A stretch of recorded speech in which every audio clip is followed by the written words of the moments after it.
Good morning and welcome to another segment of 360 Degrees of Success. I'm joined today by my recurring co-host and co-producer of the show, Jeffrey Deskovic, along with the honor of interviewing Melissa Mark Viverito, who is a former speaker of the New York City Council and currently running for Congress. She's representing the Bronx. Some of her past accomplishments, putting forward a comprehensive plan to close Rikers Island, creating bail fund that still functions today, push for bail reform, work towards diversification of the NYPD, and negotiated 4 out of 5 DA offices to get warrants that were 10 years old and for minor offenses revoked, and was one of the first to speak out against stop and frisk. So welcome, Melissa, and thank you for allowing me to interview today. Thank you so much for the invitation. A pleasure to be here. Thanks. And Melissa, could you tell our audience why you are running for Congress now?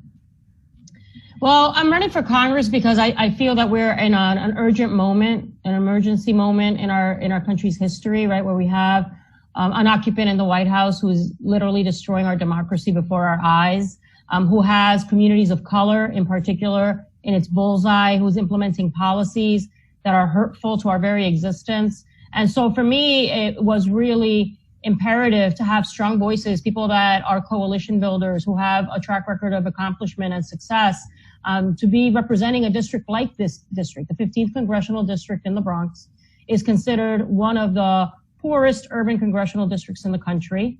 And I say that the reality of that district is such, it's because it's been on the receiving end of grave injustices over decades, right? We have great inequality in this country, which COVID has magnified, and which now we're also seeing the racial inequality, all the people mobilizing in the streets in response to the murder of George Floyd. So what it's showing is the great inequality in our country that, to me, is unsustainable. So when I talk about my platform is about criminal justice reform. My platform is about increasing the minimum wage to no less than $15 an hour. It is about universal health care. It is about seeing housing as a human right and making sure that we're investing more deeply in the creation of affordable housing across the country, cleaning up our environment. You know, if we do all of these things, we are going to be uplifting the lives of millions and across this country. And to me, I just really felt that I had more to give. We have term limits in New York City, so I had left office at the end of 2017. But that, based on my experience and track record, that I had a lot more to provide, to give back to the community, and this is why I'm running for Congress.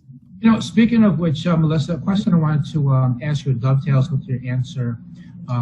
Why do you think it's important to work in coalition with the community, you know, as an elected official, as opposed to simply running on a plank that has your own ideas and you're just going to try to enact the ideas that you think is correct? Why do you think it's important in working in coalition with the community? No, and I think that's a great question because I've always been, whether as an activist or having been an elected official, I always believe very strongly that we have to have the voices of those who are impacted around the decision-making table. I cannot be a responsible elected official if I'm making decisions in a vacuum, and if I'm trying to impose my own way of thinking, right, in the decisions that I support and put forward. I think the most effective leaders are those who recognize that they don't have all the answers, right, and that they are going to be bringing people into the fold that can best define what the path is to move forward. And those are usually people who are impacted. So when we're talking about the environment, you know, and when we're talking about criminal justice reform, it is those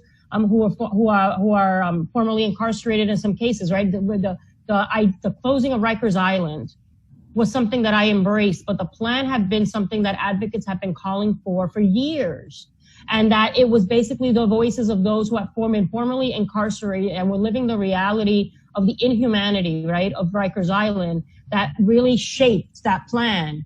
That I then, as an elected official, as the speaker of the New York City Council, said, you know what, this makes sense. And who am I to say that these voices shouldn't be honored or heard, and that we shouldn't act on their recommendations that were crafted and shaped based on that experience. And so that, to me, is the importance of being a true coalition builder. Is someone who brings those people into the fold and who will shape their work with those voices at the table. So let me play devil's advocate for a moment, okay? In terms of Rikers Island, so somebody from the opposite position might say, well, what are you really accomplishing by closing Rikers Island, right? The correction officers who work there, they're not going to be fired en masse. What's going to happen is that other funds are going to be spent to build other county jails. Those correction officers are going to be shipped to work in those other jobs, and the prisoners that are currently in Rikers Island are going to be sent to other jails. So what are you really accomplishing by that? What would your answer be to that? So it's twofold, right? Because the issue is, people just want to say, oh, we're building new jails. I don't see them as jails, right? Because what we have to do, what we're trying to force ourselves, what I believe I was trying to force us as a city is to have a conversation. How do we re-envision what the justice system looks like? And so I believe in rehabilitation. I believe in giving people support and making sure that people can fully reintegrate back into our society, right? We're not doing enough within our jail systems or even within our society to support people who have been formerly incarcerated so that they can successfully reintegrate. So the plan about closing Rikers was twofold. One was to change policies at a local level so that we have less people jailed, less people in the having an interaction with the criminal justice system to begin with, right? That's why we talked about the negotiating with 4 out of the 5 DAs to eliminate 750,000 warrants out of 1.5 million outstanding warrants that were out in the books, right? So basically taking that off of these were for nonviolent offenses. These were for, an outstanding warrant. You get stopped for any minor offense and you're going to get in jail. You're going to be put in jail. So the idea of minimizing, right? Decriminalizing low-level offenses. There were people that were getting arrested and sent to Rikers for drinking on a stoop, being in a park after dark, urinating in public. Yeah, that's it might be something that is unpleasant. I don't think people should be jailed for that, right? You give them a ticket and you let them walk on. The issue of a bail fund, right? There are people that are literally in jail because they can't pay a $200 bail. Because if you and I get arrested for the same exact crime, but you have the ability to pay your $200 bail and you can wait your court date at home and I can't because I don't have the $200, then I'm sitting and languishing in Rikers. So it was about re-envision, right? So downsizing the population by decriminalizing certain offenses and also less interactions with the criminal justice system in general. And then also when we talk about these community facilities, we eliminate Rikers and then we create these community facilities. I don't see them as jails. I want us to re-envision them as centers, right, of healing and centers where we have additional support services and that we provide a holistic, comprehensive approach for people that are in jail. So, it's complicated, right? But I think it's forcing us to have a conversation that I don't see the community facilities as typically as just having a Rikers in your backyard. It's about re-envisioning the way we look at our justice system and the way that we work with people who are incarcerated who are in jail. The last thing I'll say is this, people don't realize that in Rikers, the majority of people that are there are just waiting for a court date, right? They haven't been sentenced. They've been accused, not convicted of anything. But there is about 15% of the population at Rikers that is serving a jail term of a year or less. So there are those who are, that we think we should be allowing people to wait their court dates at home and in their communities. It's a very complicated conversation. I hope I've answered some of that. I just want to quickly make a comment, and then Jeff will go on to the next question. So I do want to point out that part of the other rationale that advocates have had with respect to closing Rikers Island is that they're saying that just logistically, Rikers Island is a nightmare. It's extremely costly to run as a result of that, and to visit somebody, you would blow like 5 or 6 hours for less than like an hour visit because you actually have to go on 2 buses and you wait stations or go through metal detectors several times. So I just wanted to point those things out. Yeah, and the thing that also that that the issue is also that we people that are visiting their loved ones at Rikers Island are basically taking a whole day to get there, right? 1. 2, the other issue is that, you're having people really far removed from their neighborhood networks, from their family networks, from their friends, from their family. And so we really want to talk about a holistic approach, healing, and giving people rehabilitation and being able to successfully reintegrate into our communities and back into society. Then, we have to think about their well-being and the well-being of their family members too. And I think that sometimes this conversation that's been really, about no new jails or, no other, it's just not taking the people that are impacted into account sometimes, I believe. Jeff, I'm going to tell my first lie on here. Okay, I have another comment before we go to the next question, so I kind of lied about that. I just want to point out that, when people talk about bail, the fear-mongering that goes on the other side, people, our communities aren't going to be safe, it's just going to be anarchy. I just want to point out that having the bail fund and having everyone to be able to, the bulk of people to be able to wait at home for their court date does not mean that people are getting away with crimes. It's saying that they're still presumed innocent. They still have to go to court, and if they're found guilty, then the punishment would be instilled. So no one is saying that there's going to be no punishment at all because of bail. Just the idea is that if you get punished before you're found guilty, then we've completely abandoned the presumption of innocence. Right, and the reason, I don't know if people know the story of Khalif Browder, which has really moved a lot of us here in New York around this issue of closing Rikers, is that, he was a 16-year-old young man who was arrested and accused, right, obviously not convicted, accused of stealing a backpack. And because his family did not have the ability to pay bail, he languished in Rikers for 3 years. For being accused of stealing a backpack, he was put in solitary confinement. That whole experience broke him, that by the time he was released, he killed himself within a matter of months, right? So that's unjust. I mean, how can you say that it's fair to have a young kid, an adolescent, in a facility like this, in solitary confinement, just for being accused of stealing a backpack, a nonviolent offense? I mean, it just was such a symbol of the grave injustice in the system and things that we have to rectify and that we have to come to terms with, of the harm that we're inflicting when we have these grave injustices ingrained in our systems, in our justice system. Yeah. Let's real quick, before I get on the next question, something that keyed when you were talking. What was his bail that they couldn't pay? Do you remember? No, it was not. His family did not have the means. It was very low amount. That's why I supported the creation of this revolving loan bail fund. Like, we, as a city council, as a city, we don't have the ability to dictate our bail laws, right? But we were able to create a bail fund that was for these particular situations, right? People that don't have the ability to pay or are poor, they are able to have access to this revolving bail fund. They can pay the bail, get out, wait for their court date at home, and then obviously when they show up, the money gets put back into the bail fund. So that's, we were trying to figure out realistically at a local level, what solutions could we try to implement as the state, right, was trying to figure out what to do about bail reform, et cetera. So those are the kinds of practices and initiatives that I took the lead on here at a local level. That was a really creative solution, by the way. That was really, really creative. Yeah, it sounds like something that would work.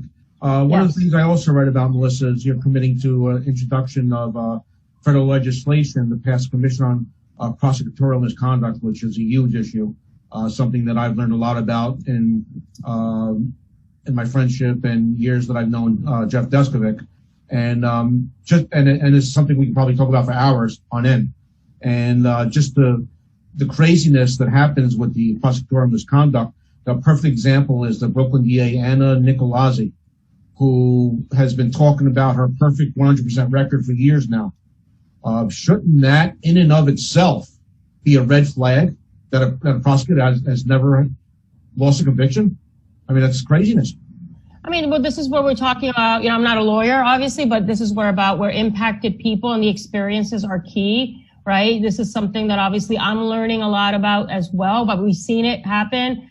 Central Park 5. I say now the exonerated 5. I don't want to give them that name anymore, the Central Park 5. But the issue of when we talk about the prosecutorial misconduct and what harm that has caused, and obviously in meeting Jeffrey and talking to him and his advocacy on these issues, is something that obviously now I understand the urgency, right, of including that in my criminal justice platform. And in saying that, we're talking about repairing harm and restorative justice, that we have to hold everybody accountable, including police officers, including prosecutors, right? There has to be transparency and accountability at all levels of the system. And so that to me is critically important. And we have to, include that in our conversation. It just can't be looking at one side of it. So, yes.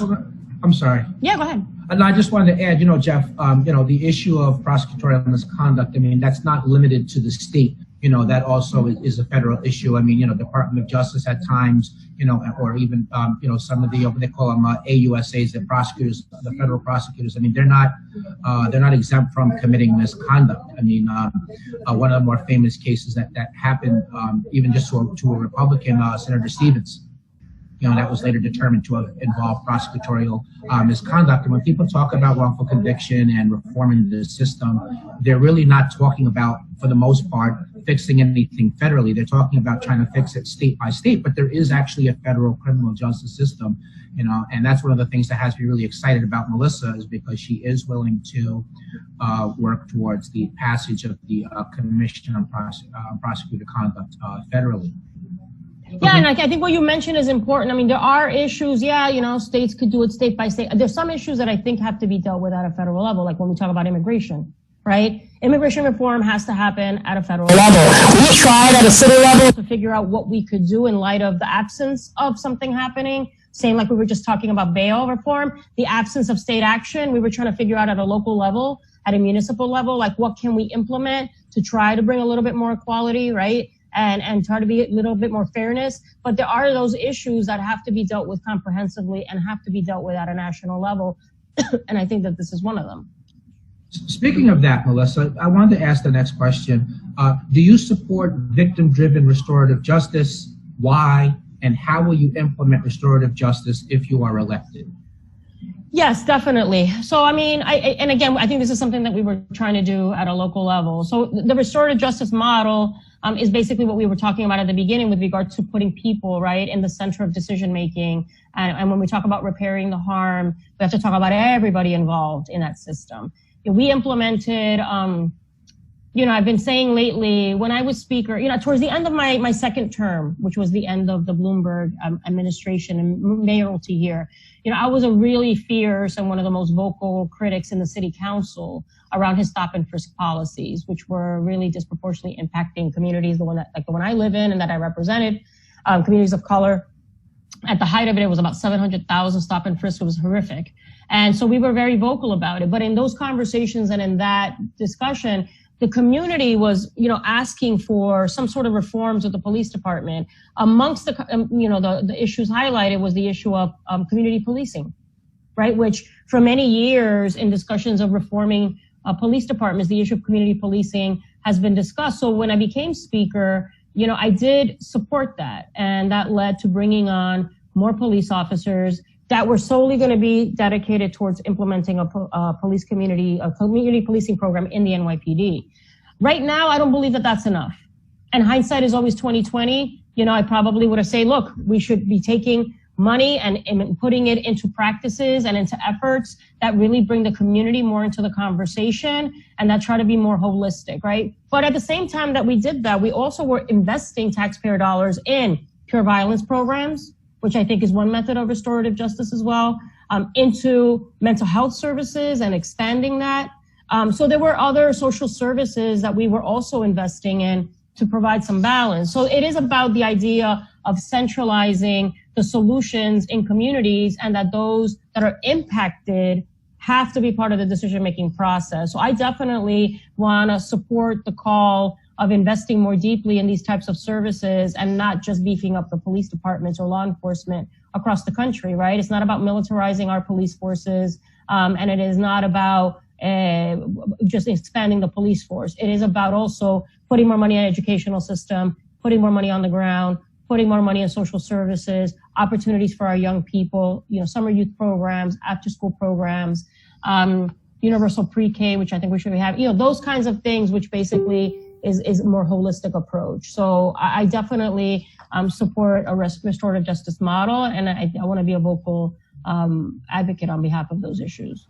Yeah, just want a quick comment. I'm the Global Advisory Council of Restorative Justice International. I want to point out, and I wanted to point out that restorative justice is about restoring people to the position that they were prior to being injured, and that applies both as to crime victims as well as to people who break the law. One of the more interesting programs was Sycamore Tree, in which crime victims were meeting with offenders, not necessarily the person who committed the crime against them, but just someone in general. And it was really powerful and healing and transformative, both for crime victims as well as people who committed the crimes.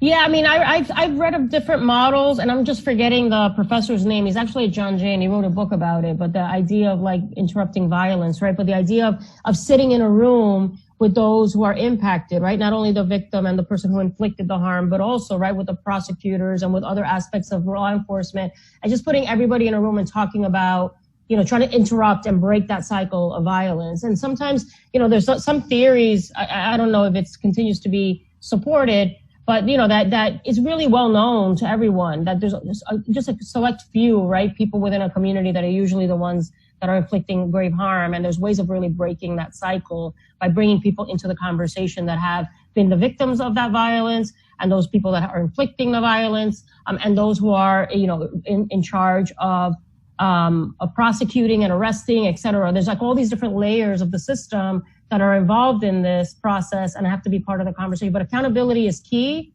and the issue of transparency is key. But that anybody involved has to be held accountable is important.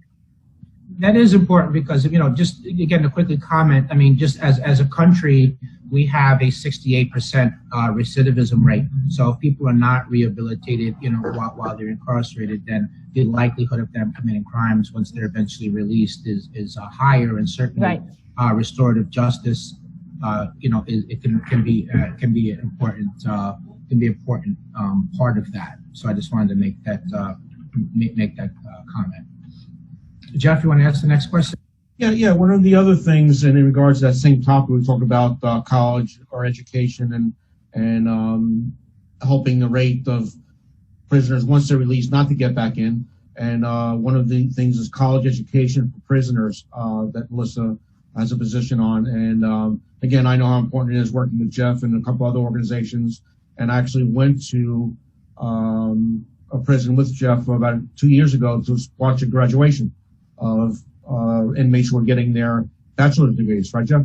That's correct. Yeah, from the nonprofit Hudson Link. Yeah. So Melissa, maybe just share with us, you know, what is your position with respect to college education for prisoners? Recalling back in 1995, you know, the states did away with the state financial aid, and Senator Helms was certainly instrumental in doing away with the federal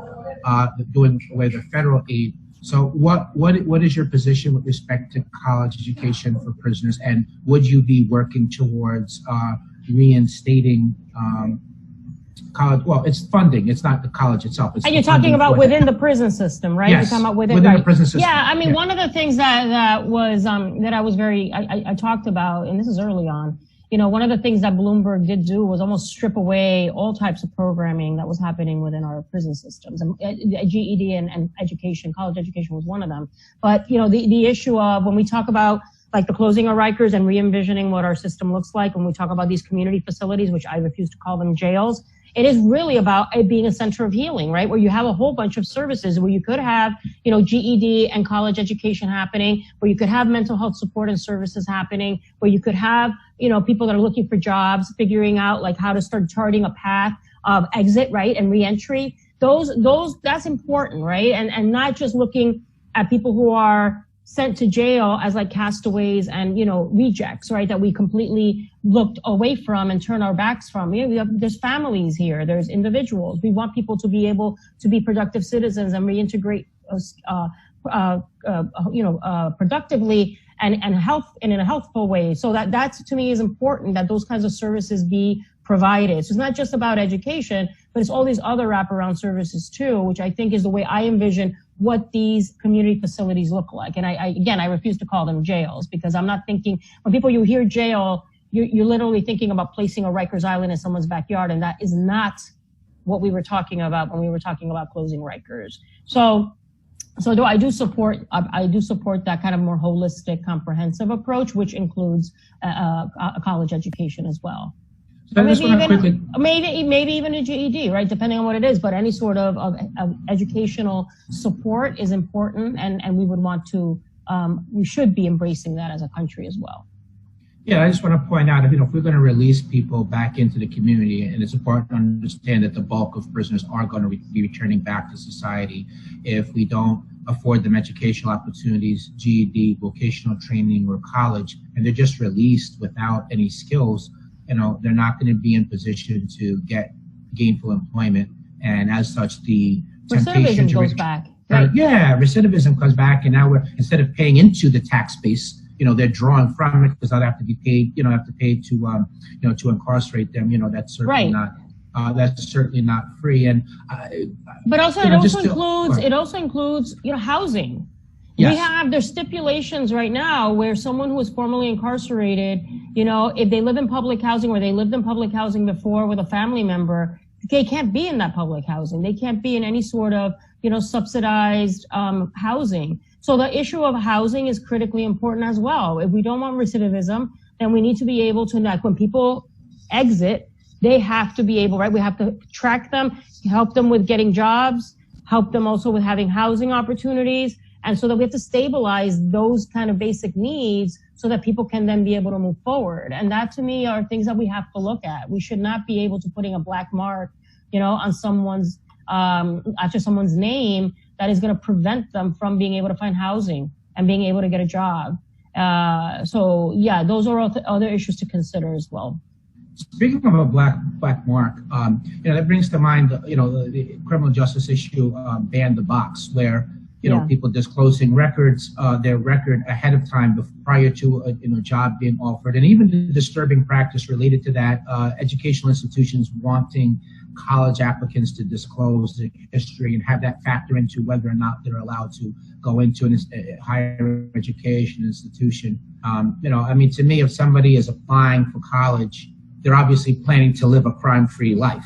So I don't see why they shouldn't be, allowed to, why they have to disclose that. Why is that the college's? Yeah, we actually did, and I give credit to the now public advocate, Jamani Williams, who's a very strong advocate for this.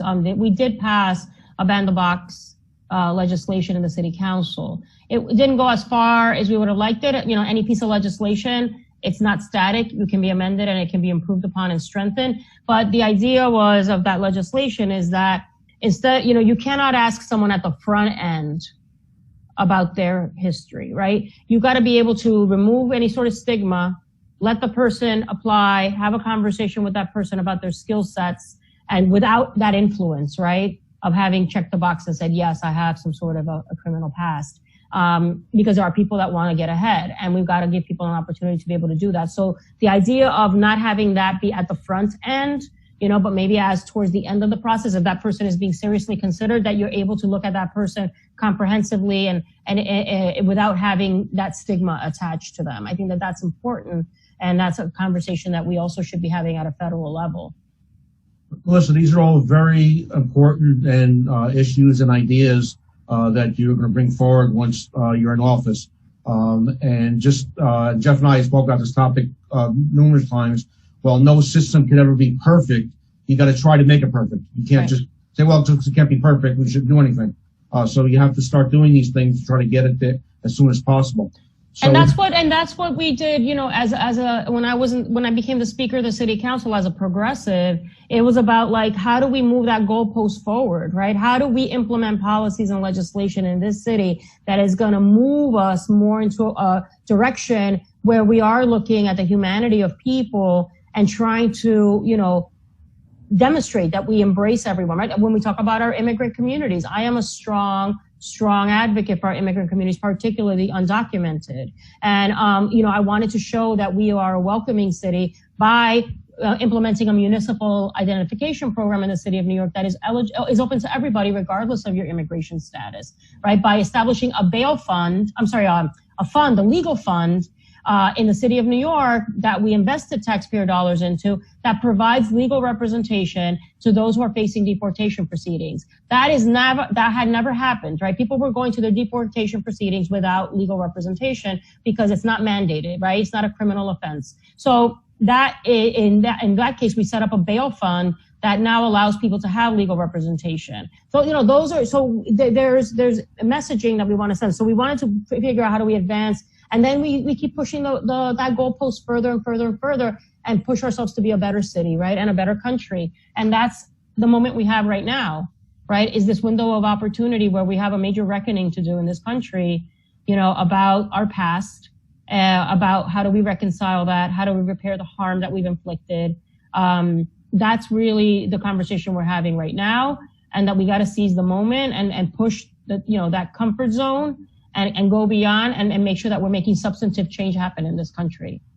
Listen, in less than the minute we have left, anything else you want to discuss, or if people wanted to reach out to you, do you have a website or anything like that they go to? Yeah, so Election Day is June 23rd. We're in the middle of this. We're running a real grassroots campaign because I've been clear I'm not taking corporate PAC money, real estate developer money, fossil fuel money, even charter school money. I'm very much committed to being a representative of the people. So it is a grassroots campaign. Our website is MMV for the Bronx. Melissa Mark Viverito, MMV for the Bronx. So whether you want to sign up to volunteer, we're doing phone banks this weekend to get to voters and talk about why we encourage them to vote for me, or make any sort of small contribution, feel free to do so, but would welcome any support. And I look forward to being elected as the next congressional representative for the 15th Congressional District. So we can sneak in 5 seconds. Melissa, what do you think the federal government's responsibility is in responding to COVID-19, and what would your aims be if elected? What these federal packages that have been passed are just, the priorities are all wrong. I don't think they're centered on the people and the needs of people on the front lines. So I put out, some things that are missing. I believe we should have a universal basic income in these months of the pandemic. I believe we should be canceling student loan debt. I believe that we should be we should allow, right, the unemployment and these benefits that have been provided available to mixed status, undocumented, to everybody. Right now, whether you're a mixed status family, which means that somebody is a U.S. citizen, someone may not be documented. Even if you have a U.S. citizen in that family and it's a mixed status family, you do not get the $1,200. You do not have the ability to ask for unemployment. So during this pandemic, we have to be really mindful of everyone's needs. And also that this district has really the grave health disparities. That's why I believe in a universal healthcare system. So we have to support and beef up our community health infrastructure. I know there was some relief provided to hospitals, but we have to beef up our community health infrastructure and lessen the barriers so that people can get tested and feel that they can go to a hospital and get tended to without having to fear getting thousands and thousands of dollars in a bill. So there's a lot that it was just not focused on in these bills, and I want to be able to advocate more strongly that the response has to be more centered on the needs of people on the ground. Great. Thank you. Again, thank you, Melissa. Thanks for your time. Jeff, thanks again for joining in and bringing this important issue and interview. And good luck on the 23rd. Thank you. Take care.